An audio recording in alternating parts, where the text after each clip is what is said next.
Going on sale worldwide on Friday, so the rest of the world won't have to wait. It's based off of season 1 of the Mandalorian TV show, and it's a cooperative game. They're going to be working together to play through missions based off of the show.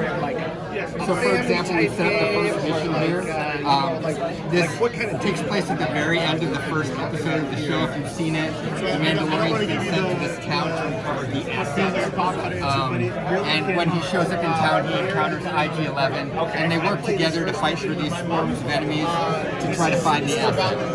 So, for this mission has an objective, and that's how you win the game. They just need to find the asset, and it's going to be on one of these face-down tokens. And they lose if any player is defeated. As you play through the game, there's more missions in the book, and they get more and more complex and more challenging as you go through it. Okay, so there's not like an easy answer, but I really think you can... The way the game plays itself is that each player has a hand of skill cards. So if you're IG-11, you'll have this deck here. And on your turn, you're going to be taking 2 actions. So some cards are just generic cards, like this card here, it's just a 1. I can play that on any of these actions, and I can do a 1 strength action of that. So I can play 1 to move, and I can move 1 space. If I were to play a 4 on move, I could move 4 spaces. It's very simple. So I could move, there's attack. If I were to play it on attack, I could deal 1 damage to an enemy in my space or adjacent to my space. So if I was sitting here, I could deal 1 damage to this guy. He only has 1 health. That would defeat him. Some of the other actions you can take here are, there's the planning action. If I play a 1 here, I would get to draw 1 planning card. And these cards give you a bunch of different abilities. If I were to play a 4 there, I would get to draw 4 of them, choose which one I wanted to keep. And then the other ones, I could put 1 on top of the deck and discard the rest. The last action is Intel. If I were to play a card there, I would get to look at one of these face-down tokens. If I played a 2, I could look at a token up to 2 spaces away. I could look at it, I'd be like, oh, that's a health pack. We might need that later. Sometimes this would be enemies. Some of them will be objectives, like you're looking for the door controls in this mission to open the door. Now here's the real wrinkle of the game. Let's say that I took my 2 actions on my turn. At the end of my turn, we look at these piles where people have played cards. Any of them that are at 5 or higher mean that you need to have an event.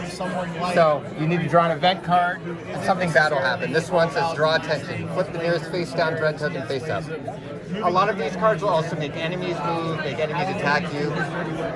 The extra wrinkle to this, though, is, see, I hit 5 exactly, like this is 5+ on here. If you hit 6 or higher, before you resolve an event, first you have to do a crisis. And this particular crisis, you'll place a token over there. Once you get 3 tokens, another enemy will spawn. So, a lot of these tactical games, you're trying to move around, you're trying to fight enemies, but you're also worried about what these piles are at. Someone might have played a really high card last turn, and you want to play a high card too, and you're like, is it worth it for me to play this high card, or is it worth attracting this extra attention, or maybe I should instead play my 4 over here where I'll be able to hit 5 exactly. And so there's a lot of communication between players, a lot of working together, because if anybody dies, you lose.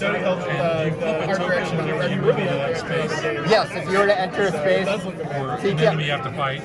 Yes, if I were to say move into this space, if there was no enemy there, we'd flip it face up, and we'd find out what it is. If it was an enemy, then I would have to fight it. Otherwise, this is a feature, so it's just like a health pack that I could use if I want. Some enemies also have special abilities. For the first mission, there's just this little sentry icon. This means that if you end your movement within 1 space of this enemy, he's going to deal you a damage. And so now you need to really think about, is it worth me walking over here because he's going to attack me and I'll just take a damage? Maybe there's a way I can get around that. So for example, if I were to play this on the Intel action, I told you this lets you look at face down tokens. You can also use it to move an enemy. So if I was like here and I played this, I could move the enemy closer to me, and then I'd be able to attack him, and I don't have to worry about his sensory abilities. So, like I said, a lot of cooperation, a lot of working together to kind of figure out your way of Welcome. missions. Any questions about? I have all of the questions. Oh, good. I would like to turn all the answers. Okay. So it's a cooperative game. It's based on Mandalorian. Yes, it says Crisis. Can you read Arabesh? Awesome. Yeah, there's a lot of Arabesh throughout the game. In the strength of your. Like down there, I think it just says mission. So in that game, I forget what it says. You might be able to read it better than I can. Maybe it says bound to interval 7. on damage that you do 4 damage. So the cards are active. So one of the other things about the game, it's really easy to play and teach, but there's a guide deck where at the end of each game, you get to add additional cards to your game.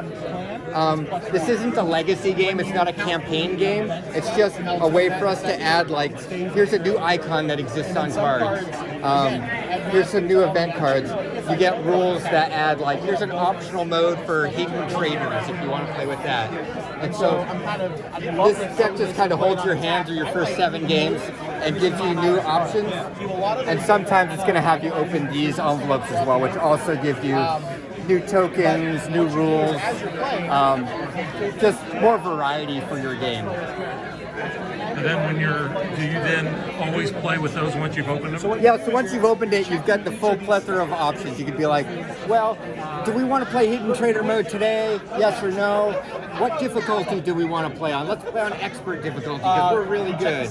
Do we want to use those special mercenary missions? Yeah, we do. So it just gives you a lot of options to tailor the game to play whatever you want. And then this would go away, these would clear, and now it's back to 0 for the next player. The next player's turn. What are we doing? You're like, well, let me show you. And so if you And you can give them an intro that's lifted directly from the show. This is all. What's this all about? This is not Mandalorian. This is at least.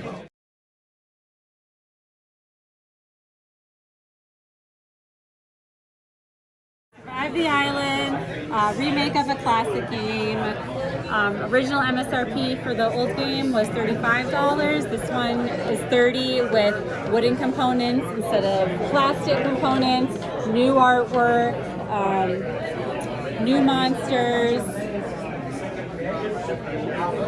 Was once a 4-player max game. Now it has playability up to 5 players, so you can get that 5th friend in there.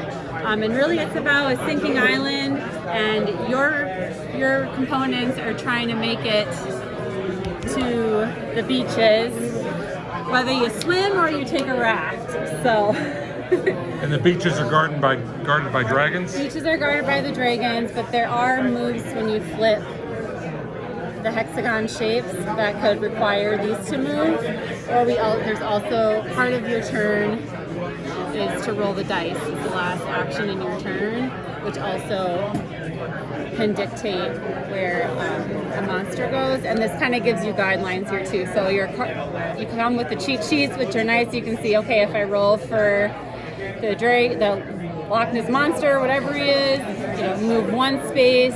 You can either take out a whole raft or take out a whole person in the water. A shark's to be 1 or 2 spaces. You can only take out a swimmer. Then you got the Kaiju, who take out a raft and you can go on land. So it's kind of like the Godzilla.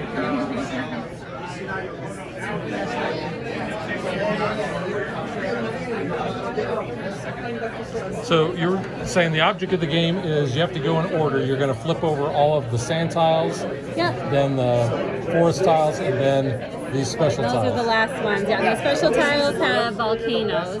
So the game is triggered, the end of game is triggered when 3 volcanoes have been exposed in the game. And then that's when you count up how many of your guys made it to shore.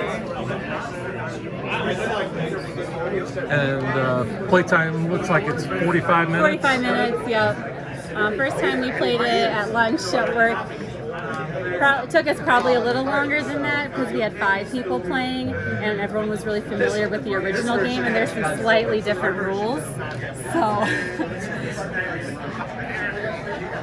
And you mentioned a trader aspect. Yeah. Someone likes trader aspects on our channel. Yeah, maybe someone, maybe you got a raft over here, and you rolled the die, and maybe you could bring well, I guess the shark can't do it. So yeah, let's say we're bringing in, and I'm just gonna wipe out all those people, all the people in the raft, so that these guys can no longer count towards your final score at the end because they didn't make it on shore. So once they're devoured, they're gone. Yep, yep.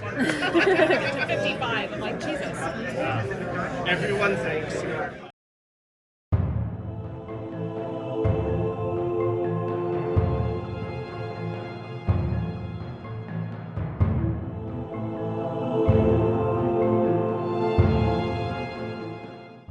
Thanks for watching our video. We hope you enjoyed it. And if you did, click that like and subscribe button. You can also follow us on social media like Facebook And Twitter at DadBeDaughter. And if you like what we do and you want to support us, you can visit our Patreon page. So thanks for watching. Thanks.